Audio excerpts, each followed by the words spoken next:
Pa humbur kohë, vazhdojmë me përgatitjen. Fillimisht në njën më të madhe dhe më të thellë, do të shtojmë 500 ml me krem pana për ëmbëlsira. Sigurohuni që kremin pana e keni të ftohtë direkt nga frigoriferi. Asnjëherë mos e përdorni në ambient dhume. Tani vazhdojmë që te kremi pana të shtojmë 3 lugë gjille me sheqer pluhur. Dhe tani vazhdojmë e rahim me mikser për disa minuta derisa të sigurohemi që kremi do të troshet mirë.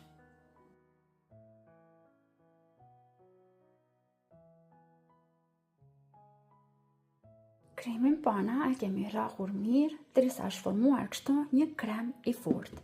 Vazhdojmë tani këtu që ta shtojmë kremin tjetër. Vazhdojmë tani që ta shtojmë kremin mascarpone.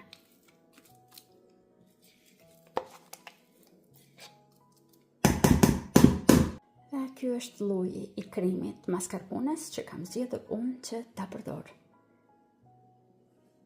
Në total, mascarpone kam shtuar 500 gram. Pra sa sasitë kremit pana që do të shtoni, aq edhe krem mascarpone do të përdorni. Vazhdojmë tani të përzijem edhe një herë me mikser, por tani në shpejtësinë më të ulët.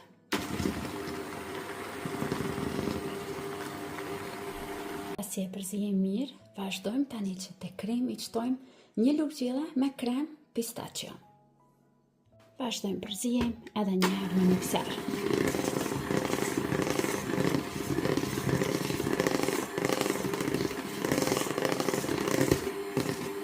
Një pjatë më të vogël, tani do të shtojmë pak qumësht. Do të kemi nevojë edhe për biskota, cilat janë për tiramisu. Qumështi është i ftoftë, i rrotullojmë në qumësht vetëm për 1 sekondë. Bëni kujdes mos i zbutni shumë. Dhe me njëherë, pasi t'i rrotulloni në qumësht, i renditni në një tepsi. Mund të përdorni çfarë do lloj tepsie, mund ta bëni edhe në një tepsi më të madhe. Unë vendosa t'i bëj 2 tepsi kështu më të vogla, sepse njërën dua ta bëj dhuratë të një mikja ime. Pasi renditim një rend nga biskotat, vazhdojmë që të shtojmë tani nga kremi që kemi përgatit dhe sigurohemi që do ta përhapim mirë mbi tërë sipërfaqen e ëmbëlsirës.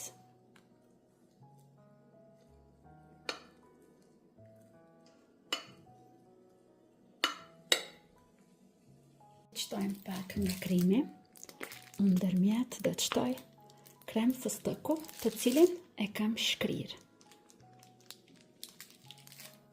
Vazhdojmë e rendisim rendin e dytë me biskota.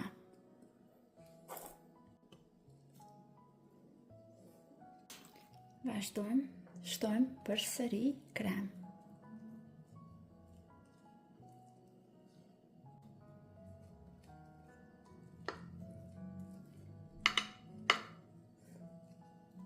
Dhe përsëri kam shtuar edhe pak krem fëstëku edhe në mes. Dhe vazhdojmë tani me rendin e fundit. Vazhdojmë që ta shtojmë tani rendin e fundit nga kremi me fëstëk. Dhe tani vazhdojmë që ta dekorojmë sipër.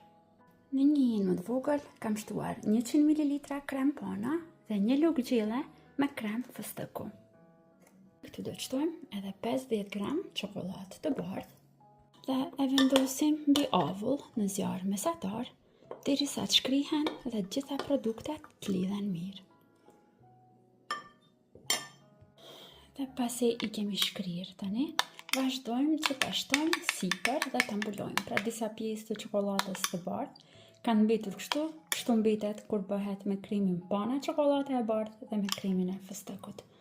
Mos keni merak, nuk do të dallohet pasi që të shtrëngohet. Vazhdojmë tani që ta mbulojmë tërë ëmbëlsirën sipër me kremin që përgatitëm. Duke bërë kujdes që mos të na derdhet.